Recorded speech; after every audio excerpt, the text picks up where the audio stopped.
దేవుని నామానికి స్తోత్రం కలుగునుగాక. ఎలోహిం టీవీ ప్రేక్షకులందరికీ నా హృదయపూర్వక వందనాలు చెల్లించుకుంటున్నాను. జీవం కలిగిన దేవుని కృపావర్షం మనందరిపై సమృద్ధిగా కురియునుగాక. పరంగీతం అనే శ్రేష్టమైన గ్రంథాన్ని గురించి గత కొన్ని మాసములుగా ధ్యానం చేస్తూ ఉన్నాం. ఈ గ్రంథంలో 8 అధ్యాయాలు మాత్రమే ఉన్నాయి. కానీ ఈ 8 అధ్యాయాలు మనకు నేర్పే ఆధ్యాత్మికమైన సత్యాలు ఎన్నో ఉన్నట్లుగా చూస్తూ ఉన్నాం. పరంగీతాన్ని గమనిస్తే ఇది ఒక ప్రసంగ పుస్తకం కాదు, కానీ ఇది ఒక శ్రేష్ఠ గీతం. అదే పరమగీతం. ఇది పరలోకపు పాట. ప్రియుడైన యేసు ప్రభువు ప్రియురాలైన ఆయన సంఘముగా ఆయనను నమ్మిన విశ్వాసులు పాడిన ప్రేమ పాటగా ఇది కనబడుతూ ఉంది. ఈ పాటలోని మాటలు, ఆ మాటలలోని మధుర భావనలు వర్ణనాతీతంగా మనకు కనబడుతూ ఉన్నాయి. ఈ పాట విశ్వాసఘాతుకులకు తమ భ్రష్టత్వము నుండి బాగుపరుచున్నట్లుగా చూస్తూ ఉన్నాం. వారిని ఆధ్యాత్మిక నిద్రలో నుండి మేలుకొలుపుతున్నట్లుగా చూస్తూ ఉన్నాం. దీని స్వరం ఈ దినాలలో అవసరమైనంతగా ఇదివరకు ఎన్నడూ లేదనే చెప్పాలి. కనుక పరంగీతం 2వ అధ్యాయాన్ని గురించి ధ్యానిస్తూ ఉన్నాం. ఈ దినం పరంగీతం 2:6 వచనాన్ని ధ్యానించుకుందాం. పరంగీతములు 2వ అధ్యాయము 6వ వచనాన్ని చూద్దాం. అతని ఎడమ చెయ్యి నా తల క్రిందనున్నది, కుడి చేత అతడు నన్ను కౌగిలించుచున్నాడు. చిన్న ప్రార్థన చేసుకుందాం. పరిశుద్ధుడా, ప్రేమ కలిగిన తండ్రి, నీ కొందనాలు. ఇంతవరకు నీ ఉచితమైన కృపను బట్టి కాచి కాపాడి సజీవులన్న దేశంలో ఉంచి ఈ రీతిగా నేను స్తుతించుటకు, ఆరాధించుటకు ప్రభువా, నీ వాక్యమును బోధించుటకు నాయన మీరు ఇచ్చిన నా తండ్రి ఇటు సమయాన్ని బట్టి వందనాలు. జ్ఞానాత్మతో నింపండి ప్రభువా. జ్ఞానమును, ప్రత్యక్షత గల ఆత్మను దయచేయండి. వాక్య ప్రత్యక్షతను దయచేయండి.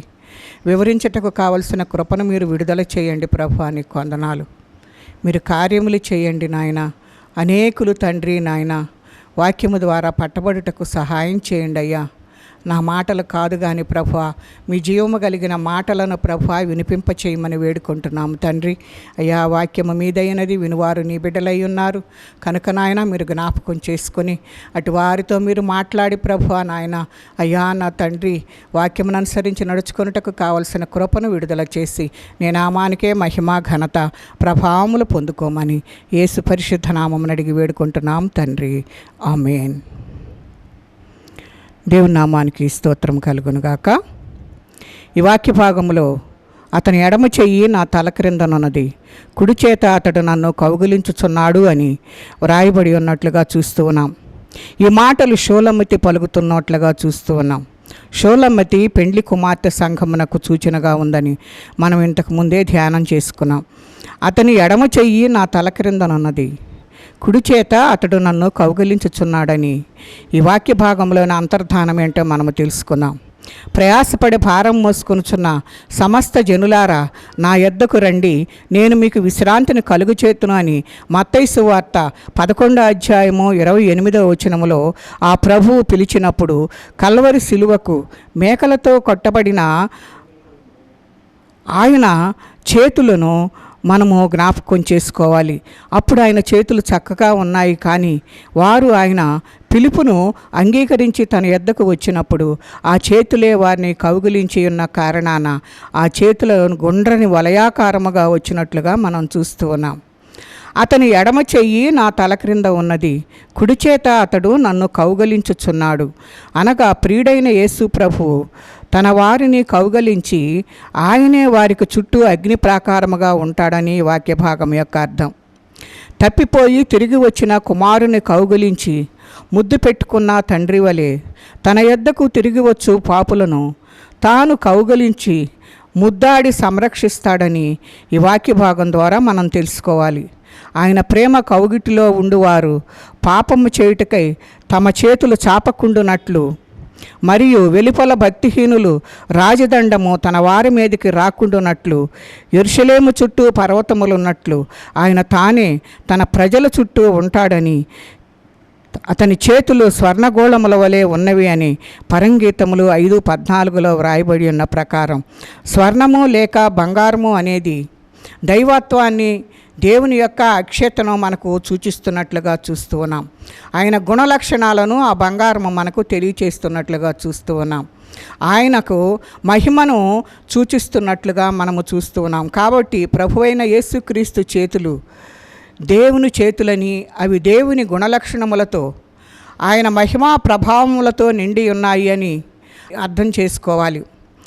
ఆ చేతులు తార్షీషు రత్నభూషితమైన స్వర్ణ గోళము వలె ఉన్నవి అని పరంగీతములు 5:14 వ్రాయబడి ఉంది.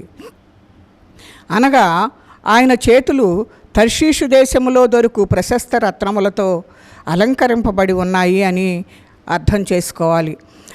ఆ రత్నములు ఆయన చేతులలోని సమర్థత, నేర్పరితనము, విజ్ఞాన సంపన్నత మొదలగు సుగుణ జాలములను మనకు సూచిస్తున్నట్లుగా చూస్తూ ఉన్నాం. తన కౌగిటి యందున్న తన సంఘ వధువునకు జీవితం యొక్క ఆనందాన్ని, సుఖాన్ని, సంతృప్తిని కలిగించు చేతులవి. కానీ ఆ చేతులే పరాక్రమము, శక్తి, సహవాసానికి మనకు కనబడుతూ ఉన్నది. ఆయన చేసే సాహస కార్యాలకు కనబడుతూ ఉంది. కనుక మనము కూడా అలాంటి లక్షణములు కలిగి శత్రువునకు భయంకరులై ఉన్నాము. కనుక తన కౌగిటిలోని తన ప్రజలే ఆ చేతులకు అలంకారమై ఉన్నట్లుగా మనము చూస్తూ ఉన్నాం.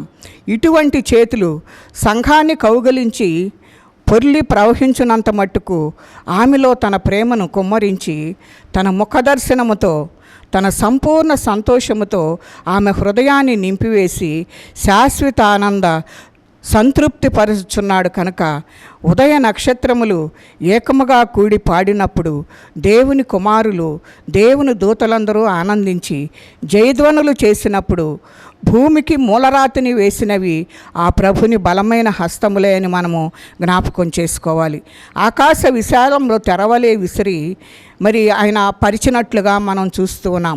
ఆ విశాల తెరపై అసంఖ్యాకములైన ఆ విచిత్ర నక్షత్ర రాశులను చిలకరించినవి ఆ బలమైన చేతులే అని మనము జ్ఞాపకం చేసుకోవాలి.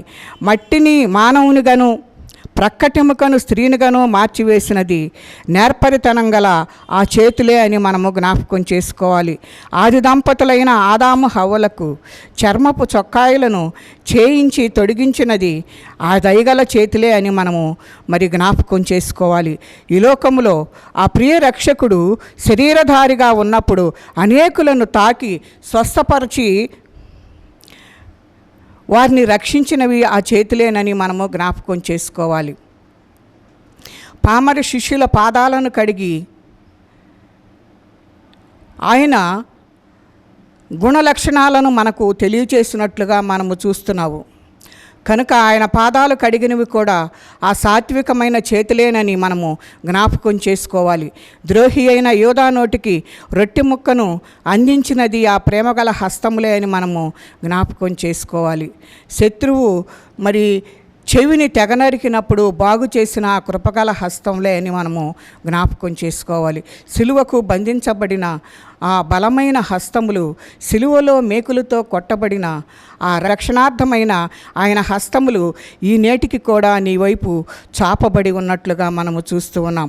ఆ చేతులు నిన్ను కూడా కౌగిలించాలని, నిన్ను కడిగి మరి శుభ్రపరిచి నీలో తన ప్రేమను కుమ్మరించి నిన్ను కూడా రక్షణానందముతోనూ శాశ్వత సంతోష సంతృప్తులతో నింపివేయాలని దినమంతయు నీ వైపు చేతులు చాచుచూ ఉన్నట్లుగా మనము చూస్తూ ఉన్నాం. ఇట్టి చేతులు నిన్ను ఆకర్షించటలేదా? మనము జ్ఞాపకం చేసుకోవాలి. నీ హృదయాన్ని ఆయన ఆ రీతిగా మరి 2 మేకులతో 3 మేకులతో కొట్టబడిన ఆయన చేతులు నీ కొరకు చాచుచున్నప్పుడు మరి నీ హృదయాన్ని కరిగించటలేదా?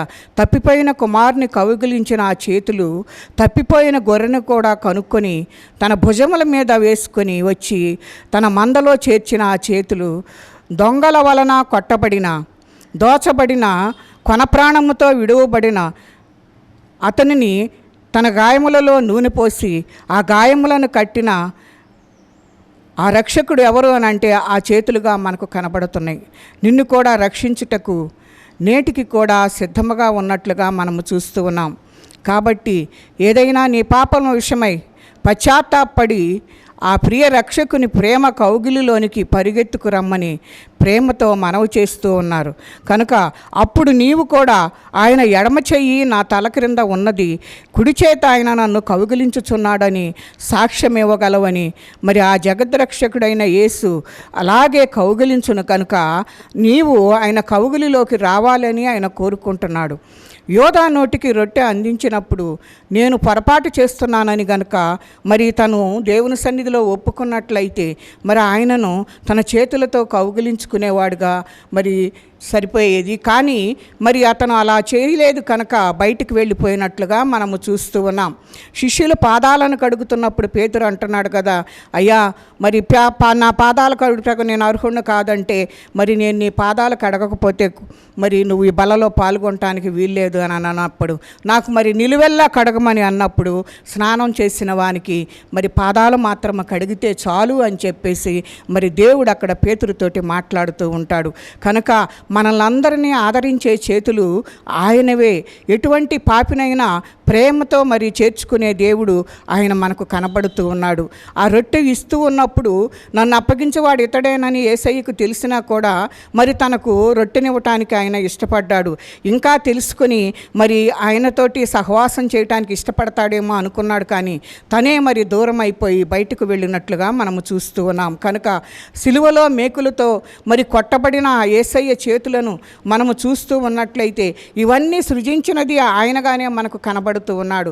ఆదామును హవ్వలను మనము జ్ఞాపకం చేసుకుంటే వాళ్ళు పాపం చేసి మరి దిగంబరత్వంను వాళ్ళు తెలుసుకుని చెట్లు చాటున మరి ఆదామా నువ్వు ఉన్నావు అన్నప్పుడు ఆదాము హవ్వలకు మరి ఆ చెట్టు చాటున ఎందుకు దాక్కున్నారు అని అంటే మరి మేము తినకూడదని పండును తిని ఉన్నాము కనుక మేము మరి సిగ్గుపడి నిన్ను చూసినప్పుడు మేము భయపడి ఆ చెట్టు చాటున దాగి ఉన్నామని చెప్పేసి వాళ్ళు సెలవిస్తూ ఉన్నప్పుడు మరి ఆ ప్రియమైన చేతులు జాలిపడి ఆ ప్రేమతో మరి ఏం చేశాడు అని అంటే మరి ఒక మేకపిల్లను గొర్రెపిల్లను వధించి అక్కడ వారి ఆ చర్మమును తీసి వారికి చర్మపు చొక్కాయలు కుట్టించినట్లుగా మనము చూస్తూ ఉన్నాం. ఆది కాలంలోనే మరి ఆ బట్టలు తొడుక్కోవటం అనేది దేవుడు మనకు వరకు ఏర్పాటు చేసినట్లుగా మనము చూస్తూ ఉన్నాం. ఆ ప్రేమ కలిగిన చేతులు పాపము చేసి మరణమునకు లోనైన వారిని కూడా మరి ప్రేమించి వారికి ఆ సిగ్గును కప్పటానికి ఆ గొర్రెను వధించి ఆ బట్టలు కుట్టి వారికి అప్పచెప్పినట్లుగా చూస్తూ ఉన్నాం. కనుక మనము జ్ఞాపకం చేసుకోవాల్సింది ఏంటి అని అంటే ఆయన యొక్క విలువైన చేతుల్లోనికి మనము వెళ్ళాలి అని దేవుడు కోరుకుంటున్నాడు. తన కౌగిలిలో మనము బంధింపబడి ఉండాలి. ఎందుకంటే దుష్టునికి దొరకకుండా ఆయన ఒక గోళముగా మనకు ఆ చేతులను మనకు కప్పుతూ ఉండగా దానిలో మనము ఎలాంటి ఇబ్బందులు కలగకుండా ఎలాంటి పాపంలోనికి చొరపడకుండా దేవుడు మనకు ఒక వలయమును సిద్ధపరిచి ఉంచుతున్నాడు. గనక ఆ చేతులలోనికి ఆ వలయములోనికి మనం రావాలి అని దేవుడు నిన్ను నన్ను ఎంతగానో కోరుకుంటున్నట్లుగా చూస్తూ ఉన్నాం. అతడు అనగా ప్రియుడు లేక యజమానుడు. ఈ వచనములో ఎడమ చెయ్యి కుడి చెయ్యి రెండు చేతులు మనకు కనబడుచున్నవి. ఎందుకంటే మనిషికి రెండు చేతులు ఎంతో అవసరమై ఉన్నట్లుగా మనము చూస్తూ ఉన్నాం. బలమైన ప్రతి పని చేయుటకు రెండు చేతులు ఎంతో అవసరమని మనకు ఈ లోకంలో చూస్తున్న మనందరికీ కూడాను అది అర్థమవుతూ ఉంటుంది. కనుక బైబిల్ నందు ఎడమవైపు శాపమునకు కుడివైపు ఆశీర్వాదమునకు గుర్తుగా మనకు కనబడుచున్నట్లుగా మనము చూస్తూ ఉన్నాం. కుడివైపున ఉన్న వారిని ఆశీర్వదించబడిన వాడా లోపలికి రా అంటున్నాడు. కనుక కుడివైపున ఉన్నవారు ఆశీర్వాదమును మనము చూస్తూ ఉన్నాము. కనుక మత్తయి సువార్తలో మనకి ఈ వాక్య భాగము కనబడుతుంది. కనుక తల క్రింద ఎడమ చెయ్యి కుడి చేత కౌగిలించుట అనగా పూర్తి ఆదరణ సంఘమునకు కలుగుచున్నదని మనము జ్ఞాపకం చేసుకోవాలి. దేవుని హస్తములు అని ఉంది కానీ హస్తాలు అని అక్కడ రాయబడలేదు. ఆయన హస్తము రక్షించినదిగా మనకు కనబడుతుంది, పైకి లేవనెత్తినదిగా కనబడుతూ ఉంది, స్వస్థత పరుచినదిగా మనకు కనబడుతూ ఉంది, ఆశీర్వదించినదిగా మనకు కనబడుతుంది, చెయ్యి పట్టుకొని నడిపించినదిగా మనకు కనపడుతుంది. ఆయన చేతులు సంఘమును బలపరుచుతున్నట్లుగా మనము చూస్తూ ఉన్నాం. రెండు చేతుల కలయిక దేవుని కౌగిలి కనుక ఆయన కౌగిలిలో సంఘమునకు భద్రత ఉంటుందని మనము జ్ఞాపకం చేసుకోవాలి. అట్టి సంఘములో మనము చేరాలని దేవుడు ఎంతగానో కోరుకుంటున్నాడు. దేవుని హస్తంలో నువ్వు ఉంటే నీకు ఎలా మంచి భద్రతను దేవుడు నీకు అనుగ్రహిస్తాడు. ఆ భద్రత నుండి కనుక నువ్వు బయటికి వెళ్ళిపోయావంటే, యోధా బయటికి వెళ్ళినట్లుగా వెళ్ళి నాశనమునకు మనము దారి చూపించుకుంటూ ఉంటామని మనము జ్ఞాపకం చేసుకోవాలి. అలా బయటికి వెళ్ళిన వ్యక్తి చనిపోయినట్లుగా మనము చూస్తూ ఉన్నాం. కనుక దుష్టుని చేతిలోనికి మనం వెళ్ళకూడదని దేవుడు తన హస్తములతో నీకు వలయముగా ఏర్పాటు చేసి, దుష్టుడు ఆ వలయములోనికి ప్రవేశించకుండా, మనకు ఇబ్బంది కలగకుండా, సంఘమునకు ఇబ్బంది కలగకుండా దేవుడు చేయటానికి ఎంతగానో ఇష్టపడుతున్నట్లుగా మనము చూస్తూ ఉన్నాం. ఆయన చేతులు ఎంతో బలపరిచేవిగా కనపడుతూ ఉన్నాయి. కనుక ఆయన హస్తములు మనల్ని రక్షించేవిగా కనబడుతూ ఉన్నాయి. అందుకే ఆయన అంటున్నాడు, రక్షింపనేరక ఉండినట్లు యెహోవా హస్తము కురచకాలేదు. నీ పాపములు నీ దోషములే అడ్డుగా వచ్చి గోడగా నిలబడుచున్నవి కనుక ఆయన చాచిన చేతులు నీకు కనిపించటలేదని మనము జ్ఞాపకం చేసుకోవాలి. ఆయన చాపిన హస్తములోనికి నువ్వు వెళ్ళినట్లయితే నిన్ను ఆయన ఆశీర్వదించడానికి ఇష్టపడుతున్నాడు. ఆశీర్వదించబడిన వాడా లోనికి రా అంటున్నాడు. ఆయన కుడి చేతి క్రిందకు మనం వెళ్ళినట్లయితే అటు ఆశీర్వాదములు పొందుకోవటానికి దేవుడు కృప చేయటానికి ఇష్టపడుతున్నాడు. కనుక మనందరము కూడా చేయవలసిన పని ఏంటి అని అంటే, ఆయన హస్తముల్లోనికి వెళ్ళాలి, ఆయన కౌగిలిలో మనం ఉండాలి. ఎప్పుడైతే మనం అక్కడ ఉంటామో భద్రపరచబడతాము. కనుక దేవునిని విడిచి ఆయన కౌగిలిలో నుండి బయటకు వెళ్ళినప్పుడు మనకు ఎన్నో ఇబ్బందులు కలుగుతాయని దేవుని యొక్క వాక్యము మనకు హెచ్చరిక చేస్తుంది. ఆదాము హవ్వలు ఆ రీతిగా ఆయన చేతుల్లో నుండి బయటకు వెళ్ళిపోయినట్లుగా చూస్తూ ఉన్నాం. శిష్యుడైన యోధా బయటకు వెళ్ళిపోయినట్లుగా చూస్తూ ఉన్నాం. మనమందరము కూడా ఆయన చేతుల్లో ఉంటేనే మనకు జాగ్రత్త ఉంటుందని దేవుని యొక్క వాక్యము మనకు హెచ్చరిక చేస్తూ ఉంది. కనుక ఆ భద్రత కలిగిన దేవుని కౌగిలిలో మనము, మన సంఘాలు ఆయన చేతుల్లో ఉండాలని దేవుడు ఎంతగానో కోరుకుంటున్నాడు. దినమెల్లా నీ కొరకు చేతులు చాపుతూ ఉన్నాడు. ఎందుకు ఆ ప్రేమ కలిగిన దేవుడు ఆ రీతిగా నీకు చేతులు చాపుతూ ఉన్నాడంటే, ఆయన యొక్క రూపంలో మనల్ని సృజించుకున్నాడు గనక మనందరము ఆ రీతిగా ఉండటము, సాతాను చేతికి అప్పగించబట్టము ఆయనకి ఇష్టము లేదు. కనుక ఆయన నిన్ను పిలుస్తూ ఉన్నాడు. ఆ పాపములోనికి వెళ్లకుండా దానిలో నుంచి తప్పించటానికి నేనున్నాను అని ఆయన చేతులు చాపుతూ ఉన్నాడు. ఆ చేతుల్లోనికి వెళితే నీకు నెమ్మది దొరుకుతుంది, విశ్రాంతి దొరుకుతుంది. నిన్ను ఆశీర్వదించుటకు ఆయన ఇష్టపడుతూ ఉన్నాడు. కనుక నువ్వు నేను కావాల్సింది ఏంటి అని అంటే, ఆయన చేతుల్లోనికి వెళ్ళటం ప్రాముఖ్యమైనదిగా మనము గమనించే వారమై ఉండాలని దేవుని యొక్క వాక్యము మనకు హెచ్చరిక చేస్తుంది. ఈ దినాన మనము జ్ఞాపకం చేసుకుంటే, నువ్వే స్థితిలో ఉన్నావు, ఎలాంటి స్థితిలో ఉన్నావు? సాతాను చేతిలోనికి వెళుతున్నావా? దేవుని చేతిలోనికి వస్తున్నావా? సాతాను చేతిలోనికి వెళితే మరణము తప్ప మనకు మార్గము లేదు. నువ్వు దేవుని చేతిలోనికి వస్తే ఆ మరణమును తప్పించి నిన్ను నన్ను సంఘమును ఆ పరలోక రాజ్యమునకు వారసులుగా చేసి ఆయనతో పెండ్లి వధువుగా మనల్ని నిలబెట్టడానికి ఆయన ఎదురు చూస్తూ ఉన్నాడు. ఆ పాప శాపముల నుండి నిన్ను విడిపించుట కొరకే 3 మేకలతో ఆయన సిలువలో వేలాడి నీ కొరకు తన రక్తమంతా కార్చి తన ప్రాణమును నీ కొరకు ధారపోసినట్లుగా మనం చూస్తూ ఉన్నాం. ఆ రీతిగా కాకుండానే 3 దినముల సమాధిలో ఉండి మరణమును జయించి 3వ దినమున మృత్యుంజయుడిగా లేచి మరలా పరలోకమునకు ఆరోహణమైనట్లుగా మనం చూస్తూ ఉన్నాం. ఆయన 40 దినముల అనేకులకు కనపడి నేను లేచాను అని రుజువు చేసుకుని పరలోకమునకు వెళ్ళినట్లుగా మనం చూస్తూ ఉన్నాం. ఆ పరలోకమునకు వెళ్ళటానికి దేవుడు మనకు దారి వేసి వెళ్ళాడు. ఆ దారిలోనే మనము నడుచుకుంటూ ఆయన దగ్గరకు వెళ్ళటానికి మనము ప్రయాసపడాలి అని సంఘమైన మనలను కోరుకున్నాడు. కనుక ఆయన చేతులు నిన్ను రక్షించి ఆ పరలోక రాజ్యమునకు వారసుడుగా వారసురాలుగా చేయటానికి ఆయన ఇష్టపడుతూ ఉన్నాడు కనుక నీవు నేను జాగ్రత్తగా ఆయన యొక్క ఆజ్ఞలను గైకొని ఆయన చేతుల్లోనికి కనుక నీవు వచ్చినట్లయితే దేవుడు ఖచ్చితంగా నిన్ను నన్ను రక్షించుటకు ఆయన ఇష్టపడుతూ ఉన్నాడు కనుక మనందరము కూడా ఆయన కవిగుల్లోకి వెళ్ళినట్లయితే ఆ సంఘమైన మనందరిని కూడాను ఆయన మరి జాగ్రత్తగా మరి కాపాడి ఆ పరలోక రాజ్యమునకు వారసులుగా చేయటానికి దేవుడు ఇష్టపడుతూ ఉన్నాడు కనుక అట్టి సంఘములో చేరి ఆయన కౌగిలిలో భద్రపరచబడి మరి ఆయనతో సహవాసం చేయాలని దేవుడు కోరుకుంటున్నాడు కనుక అట్టి కృప పరిశుద్ధాత్మ దేవుడు మనకు తోడయ్యుండి నడిపించునుగాక. దేవుడి కొద్ది మాటలు మన వెనుకడిలో దీవించి ఆశీర్వదించునుగాక. చిన్న ప్రార్థన చేసుకున్నాం.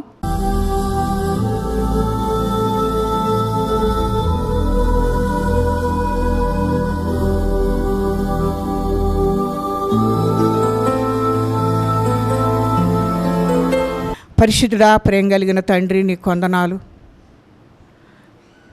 సర్వలోకమును సృజించిన దేవా, నీ చేతులతో నాయన ఆకాశమున పరిచిన దేవా, నీకు స్తోత్రాలు చెల్లిస్తున్నాం. నీ కృపతో నాయన మమ్మల్ని జ్ఞాపకం చేసుకుని ఆశీర్వాదమునకు వారసులుగా చేయటానికి ప్రభువా, నీ రాజ్యములోనికి నాయన మేమందరం రావటానికి ప్రభువా, మీరు ఎంతగానో దినమెల్లా మా కొరకు చేతులు చాచుచున్న దేవా, నీకు వందనాలు. నీ చేతుల్లోనికి రాకుండా దూరముగా వెళ్ళిపోయిన ఆయన ఆ నిత్యనాశనముకు వెళ్లకుండా ప్రభువా, నీ కౌగిలిలో మేము భద్రపరచబట్టకు సహాయం చేయండి నాయన. నీ కౌగిలిలో ప్రభువా మాకు భద్రత ఉన్నదని జ్ఞాపకం చేసుకుని నీ కౌగిలిలోనికి రావటానికి నాయన మీరు మా చుట్టూ వేస్తున్న వలయంలోనికి నాయన మేము ప్రవేశించి దుష్టుని యొక్క బారి నుండి మేము తప్పించబడి నాయన నీ కొరకు నా తండ్రి మా ప్రాణం పోవునంత వరకు నాయన అట్టి ప్రయాసతో ప్రభువా నీ యొద్దకు రావటానికి మమ్మల్ని అందరినీ సిద్ధపరచండి. మీ కొరకు నాయన ప్రతి కార్యము జరిగించేవారుగా మమ్మల్ని సిద్ధపరచండి ప్రభువా, నీకు వందనాలయ్యా. మీరు ఏ రీతిగా నాయన ఈ లోకములో చేయాలో అవన్నీ కూడా చేసి మాకు మాదిరి చూపించి వెళ్ళిన దేవుడు అయ్యా, నీకు వందనాలు. మాకు మార్గము చూపించావయ్యా, పరలోకమునకు ఎలాగున రావాలో, మేము ఈ లోకములో ఎలాగున జీవించాలో, మీరు ఎలాంటి కార్యములు చేశారో, ఎటువంటి సాహస కార్యములు మీరు చేశారో, మా కొరకు ఏ రీతిగా ప్రాణం పెట్టారో అయ్యా, అవన్నిటినీ జ్ఞాపకం చేసుకొని ప్రభువా మీ చేతిని విడవకుండా ప్రభువా మీ చేతిని పట్టుకొని ప్రభువా అయ్యా నా తండ్రి మీ కుడి చేతితో మమ్మలను కౌగలించినట్లు సహాయం చేయండి ప్రభువా. అయ్యా నీకు వందనాలు, స్తోత్రాలు అయ్యా. ఇటు స్థితి నాయన మేము అందరము కలిగి ఉండుటకు, సంఘము కలిగి ఉండుటకు మీరు సహాయం చేయండి అయ్యా, నీకు వందనాలయ్యా. ప్రతి విషయంలో మీరు మమ్మల్ని ఆదరిస్తున్నారు ప్రభువా. మీ ఆదరణ కలిగిన చేతులలో నాయన మమ్మల్ని జాగ్రత్తగా కాపాడుచున్నారు ప్రభువా, నీకు వందనాలయ్యా. మీరు కార్యములు చేస్తూ ఉన్నారు. మీకు దూరముగా ఉండిన ప్రభువా నాయన మమ్మల్ని ప్రేమించుచున్న దేవుడు అయ్యా, నీకు వందనాలు అయ్యా. పాపము చేసి చెట్లు చాటున దాగి ఉన్న ఆరదంపతులను కూడా నాయన మీరు ప్రేమించి నాయన అయ్యా వారు సిగ్గు కప్పుటకు నాయన అయ్యా నా తండ్రి నాయన మీరు బట్టలు కుట్టించి ఇచ్చిన దేవుడు అయ్యా, నీకు వందనాలయ్యా.